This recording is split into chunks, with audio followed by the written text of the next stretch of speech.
Jai Ma, when it comes to the Mother and Auroville and the vast ocean that they have placed before us, often to some it may be exciting because it's an ocean of knowledge. So, ocean is very inviting. To others, it could be intimidating because an ocean can be, we can drown in it. Of course, to drown in the Mother and Auroville is the best way to die to oneself and be born to the true self. But there is a simple way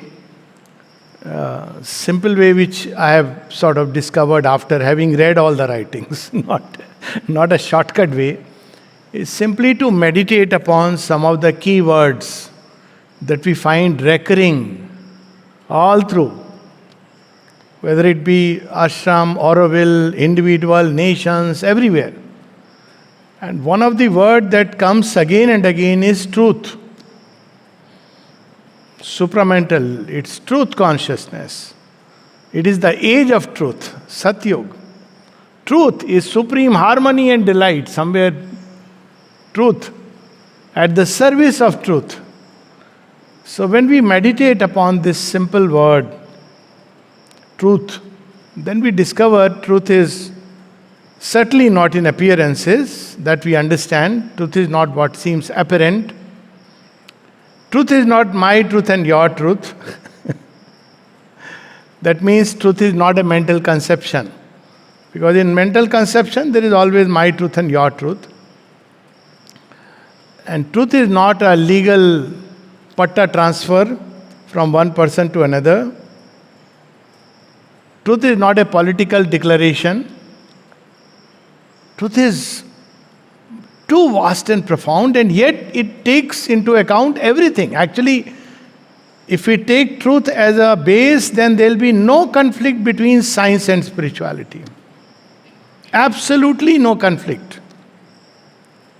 We are seekers of truth. So, truth in the spiritual sense, and of course in the scientific sense, but we'll talk about the spiritual sense, is to discover that ultimate bedrock of reality, the source from which everything has sprung forth, by which all is sustained, by which all is governed, by which all is growing. Supermind is the law of truth. Satya dharmaya drishtaye. That's how the Rishi puts it. Hiranmayena patrena satyasyapi hitam mukham. Tattvam pushanya pavranu satya dharmaya drishtaye. So the face of truth is covered by a golden lid. That reveal. And then he says we want to live by the law of truth. So what is the law of truth? We have to discover the law of truth and live by it.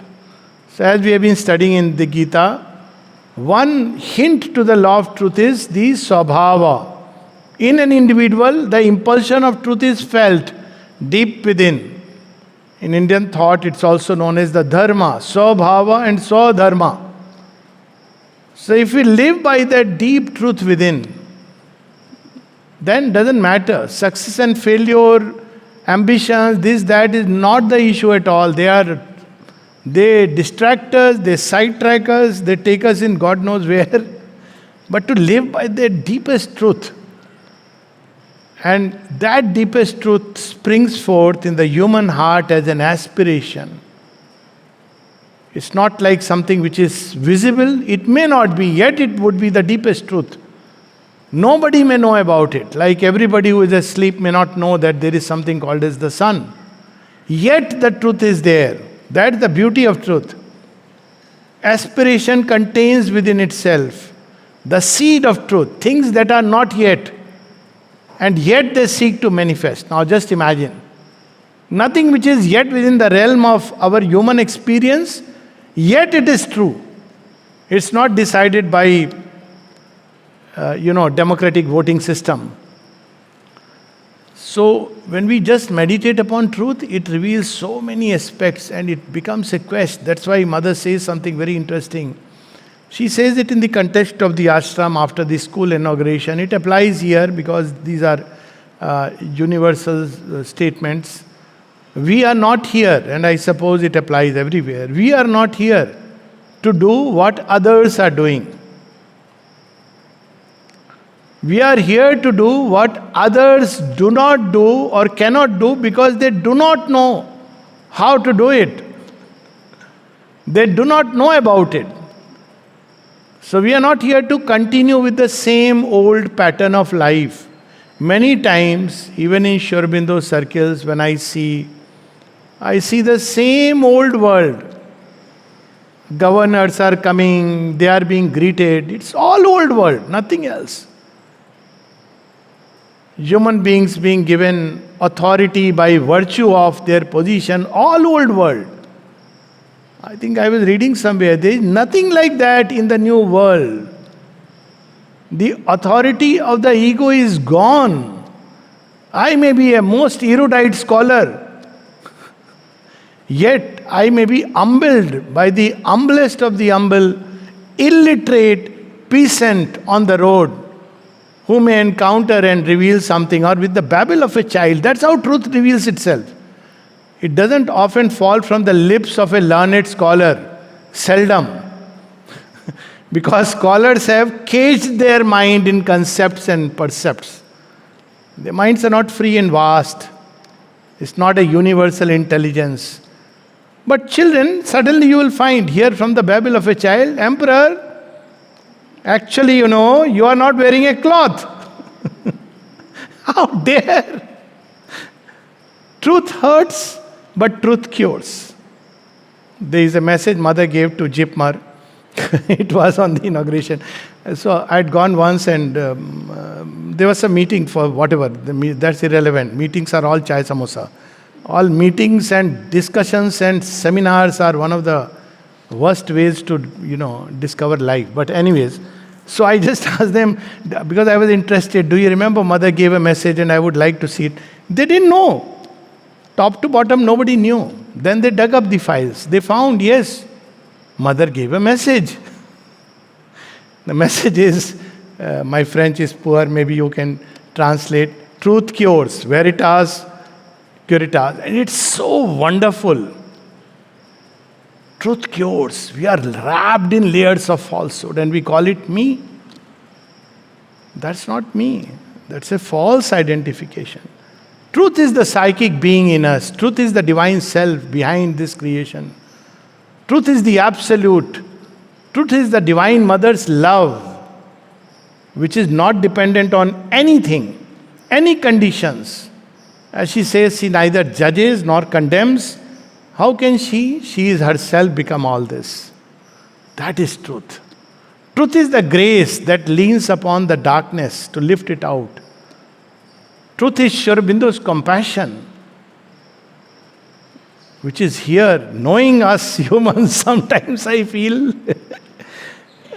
how did you manage to come? When I look at his tapasya, and then when people put a title like yogi, yogini, I wonder. And when somebody wanted, you see, about titles and positions, somebody asked Mother, what shall we write before Sri Aurobindo's name? Maharishi, Mahayogi. She said, no, no, no. Don't limit him, for God's sake. Only Sri Aurobindo is enough. His name is a power. I have experiences, my own and others, how that name and the Mother's name, it acts upon worlds. And I'm saying this, I need not go into it, concrete experiences. What kind of a consciousness Sri Aurobindo embodied? Or embodies, because consciousness anyways never dies, and the divine personality of the avatar is always there, that from a room, he is directing the forces of the world during the Second World War. What is that consciousness? If anybody calls himself a yogi after that, I feel the word loses all its meaning. Sitting on that, the only person who comes little equal to Sri Aurobindo is Krishna. If you look back into the history, and in terms of sacrifice, Christ, in terms of compassion, the Buddha. No one else, nowhere you see. And in fact, Sri Aurobindo embodies in himself the love of, the divine love that Christ embodied, the compassion that Buddha embodied, and the wisdom that Sri Krishna, and the love, bhakti that Sri Krishna brings upon earth. He embodies all of them. The Shiva's strength to take in all the poison of the earth. What fortunate we are. I can only think that we can only do it with gratitude, that's all. After that name, what other name can ever be glorified? But that's one thing. Coming back to Auroville. So we are here to open the way to the future. So people say, what is the method? There is no method. Future is not a mind-regulated thing. Future is not that, okay, there is a system, I will follow it. There are rules and regulations, I will do accordingly. That's not future. Future is to be discovered. Beauty is that I don't know how to deal with the situation. There are standard ways that humanity has followed, mostly based on ego, personal interest, ambitions, selfishness. This is the way. And if I am doing any of it, it's not the future. How to do it? When Sri Aurobindo, the other word which comes is harmony, because he said truth is supreme harmony and delight. So when Sri Aurobindo was asked by Nolnida, what is the secret of collective harmony? Should we sit together on the table, talk to each other? Should we try to formulate an action plan? Should we have a, oneness program or something to do with something? I don't know. So many methods we try. We can't even have harmony between husband and wife. We are trying to solve the problem of Israel and Gaza and God knows where. Forget husband and wife. We can't even have a harmony within us. At all. But Sri Aurobindo gives a key. How can we arrive at collective harmony? One line answer. It's a long question, I have forgotten actually. But this much I remember toward the end, Nolnida asks him, how can we arrive at collective harmony? Realize collective harmony. Sri Aurobindo says, union in the mother. Period. Union in the mother. That's the baseline. To become one with her, to recognize, know ourselves as a part and parcel, a portion of her. And then on that basis to deal with life, with all these situations that arise. If we are in that consciousness, we release and generate vibrations of harmony automatically. As they say, even the tiger is tamed. The tiger does not attack the yogi. As, of course, this is the experience of the mother in Japan when she speaks about Mr. Tiger, about her friend Alexandra David Neal. But Sri Aurobindo writes that the tiger does not attack the yogi. So that kind of presence is here with us, and that kind of presence has to be developed within each one of us. That is the future. Future is not with the mind, it's a dying civilization. Mind-directed is civilization, it's continuing by habit and it's collapsing. You may open any amount of medical schools, you will not cure the problem of healing. You may have alternate systems, still one will not cure the problem of illness. You may have all kind of mambo jumbo in the name of healing, yet it will not cure, because the roots are within us. Until we tackle it at some point of time, it's going to be all experiment, trial. She said this about Auroville, place of endless experiment. As her way, sometimes I find in it a subtle humor. She's saying, do experiment endlessly. Now this is my way of looking at it. Until you will discover, after all your experiments, that the way was as simple as it could be. Try it out. I often use this example when I came to ashram. Then everybody would say, Mother. It can't be so simple. And after 10 years, you realize, yeah, it's that simple. Because truth is simple. It's so self-evident, like the sun. It doesn't need any advertisement. Wherever there is need of advertisement, there is something else which has come in. It doesn't need. It's self-evident. If it is truth, it will have its impact. When Sri Aurobindo was asked by Tagore, this important even in context of Auroville, because we are trying to call people from all over the world. When Sri Aurobindo was asked by Tagore that if you go to Europe, Europe will listen to your teaching. Because he had the example of Swami Vivekananda. Imagine those days, there were hardly 250 ashram inmates. I wouldn't know the figure. And not many people knew about Sri Aurobindo. Sri Aurobindo looks at him and says, when Europe is ready for the teaching, it will come here. That is the power of the sun. Right here. So harmony, another term she uses so often.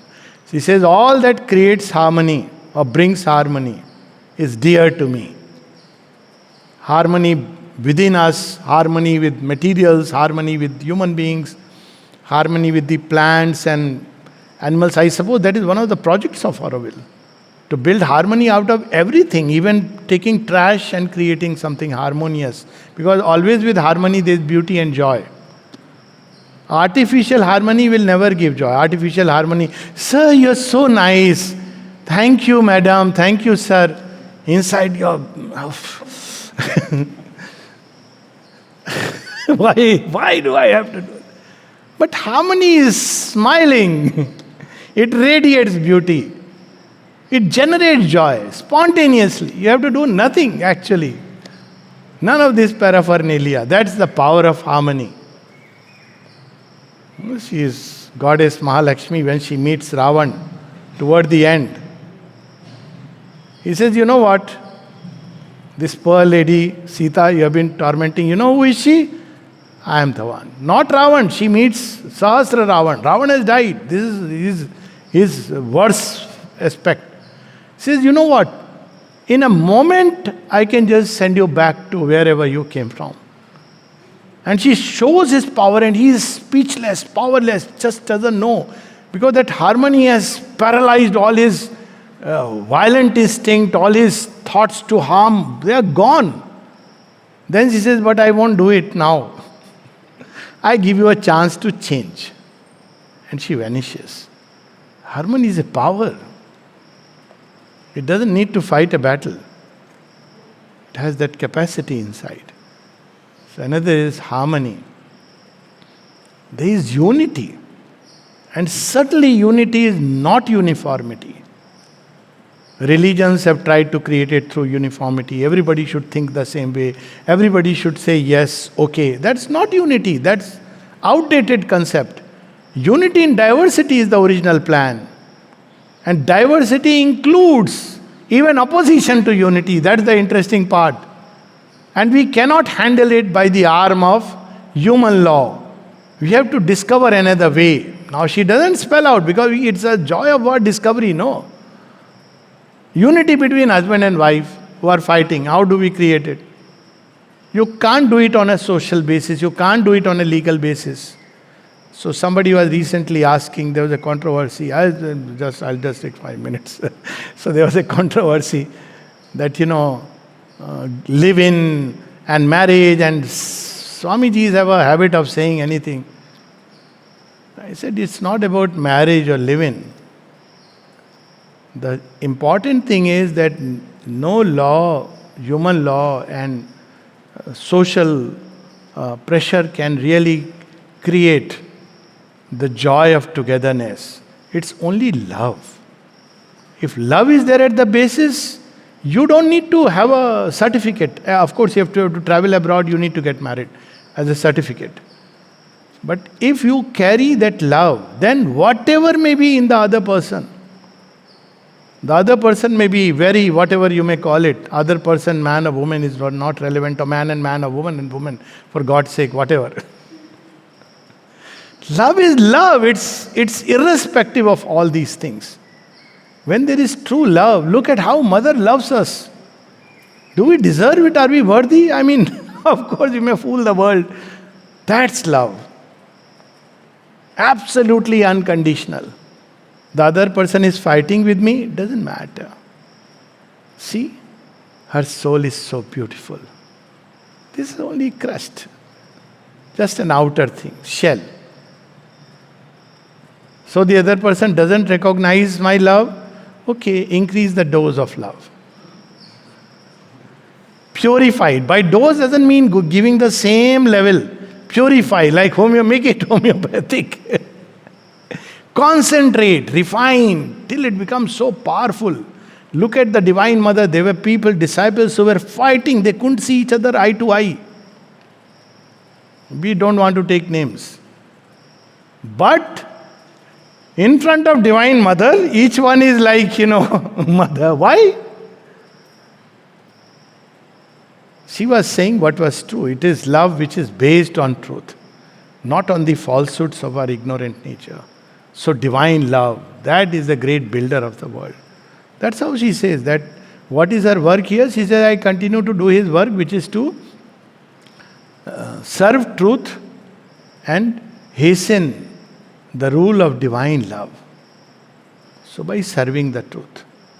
So divine love itself is a wonderful thing to meditate upon. And then we reach that. Any keyword if we take. Transformation is fine, but these are the key words. Even transformation, evolution, progress. So many keywords. Progress, endless progress. Secret of living young. If we feel there is something still to do, something I have not yet completed mastery within my nature, maybe my greed for samosa. This girl tried to tempt so much. It's very hot, take it, and I said, good opportunity. I love samosa. So I have to learn to conquer this greed. One opportunity given to me. As long as there is one thing in nature which yet needs to be done, as long as we have not given every breath, every heartbeat to the divine, there is always something to do. So we'll always remain young because something we have to do, not just externally but inwardly. That is the secret of youth. So Auroville is a place for that. Unending youth. Unending youth is not looking nice and doing all that. That's okay. But this unending youth, something more, not to be satisfied with whatever is, to manifest more things, new things. So this is a great adventure on which she has launched us. And she has not just launched us, she walks with us. She carries us. At every crucial moment she intervenes. Rest all is in the life of a civilization, nation, creation. So many ups and downs come. We should not focus on that. Institutions rise and fall. Empires rise and fall. Civilizations rise and fall. But through all this, the mysterious march goes on.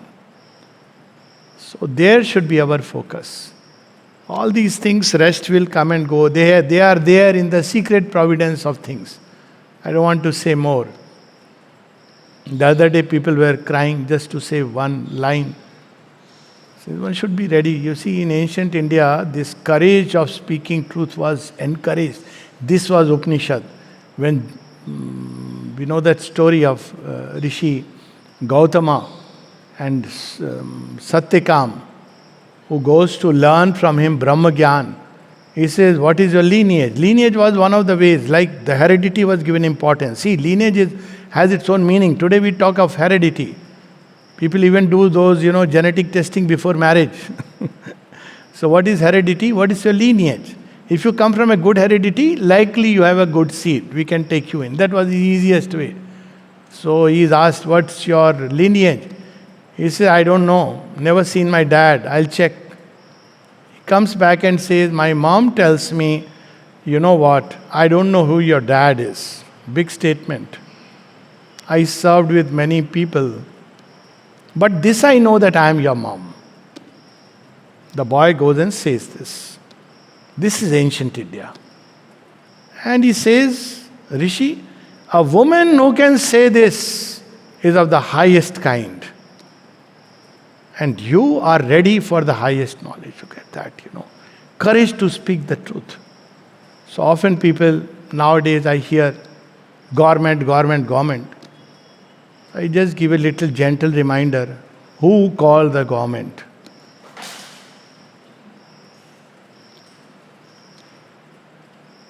You sow the wind, you will reap the whirlwind one day. So what is the remedy? There is only one remedy. Whether in this kingdom or that kingdom or any kingdom, the remedy is to reconnect with her. When we trust that she is capable of governing everything and much better than what our human conception, it is not to be passed in an act of parliament. This is something all of us can do. To live in her, to invoke her, to create a force field by this aspiration, mother, mother, mother, then automatically it will create a beautiful force field. So these are moments which are like yagya, what Mother has spoken on Auroville. This is the beauty of all these things. And at the end, I'll just read Mother's last testament on Auroville, some of her talks which are recorded here.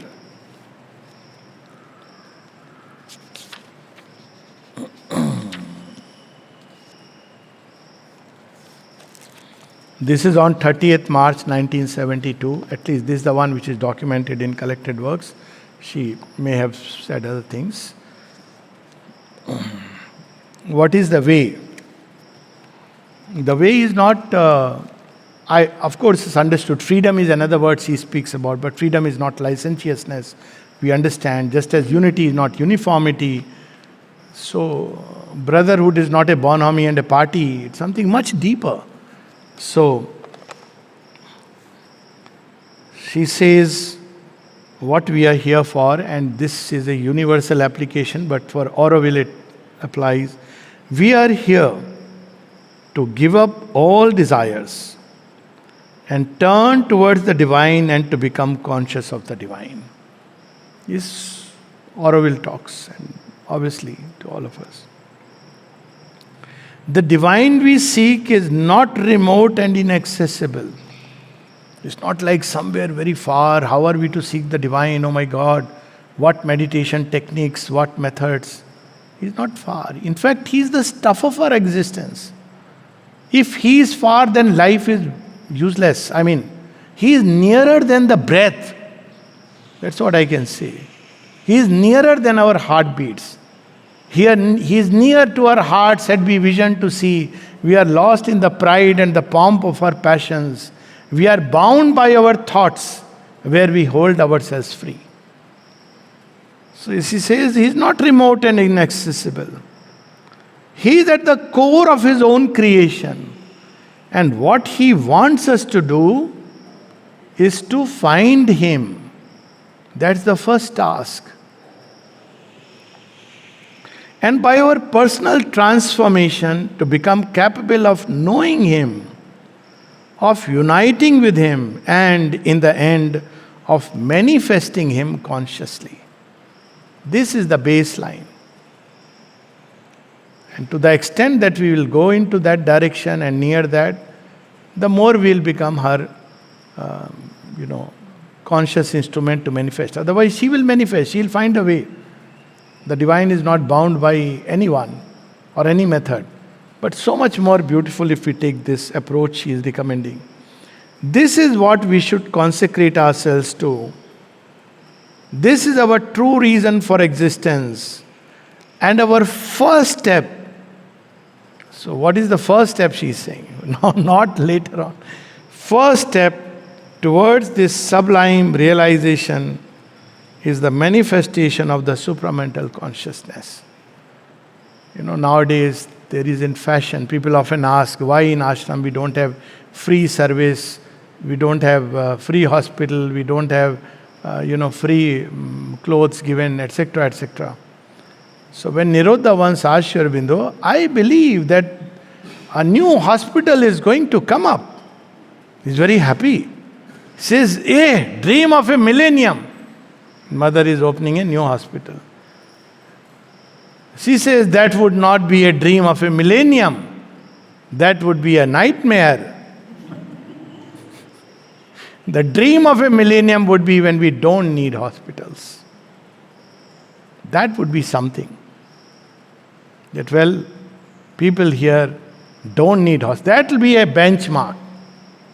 Once upon a time in China, people were paid. They're way back, that China of, those days, civilization. The doctors were paid if nobody was sick. So one wishes that a day would come when we won't have hospitals, doctors, priests, politicians, lawyers, policemen. That will be something. That will be the new creation. In the end, she says, to realize and manifest the divine in our own lives is the way. Not to become animals and live like cats and dogs. So she makes it very clear. Not to just enjoy life, have party, and it's a very beautiful thing. And of course, she says just the opposite. I won't read what is after that. One sentence I am omitting. It's a talk of 30th March 72, those who want to read it. There are people who have come just like that, and now when I tell them, this won't do at all, they answer, oh, we didn't come here for that. So that's why it is not something, people should not come to Auroville by any kind of outer advertisement. Simply because they see, nice things are happening, new music therapy is taking place, lovely place. No, they have to feel the call, otherwise it will be the same old world. Let it take time. Divine projects, civilizations build over centuries. Even nations take time to build. Auroville is yet the future in its infancy, as he said, cradle. So there is many things to take place. The child has to come out of the cradle. He has to grow, endless experimentation.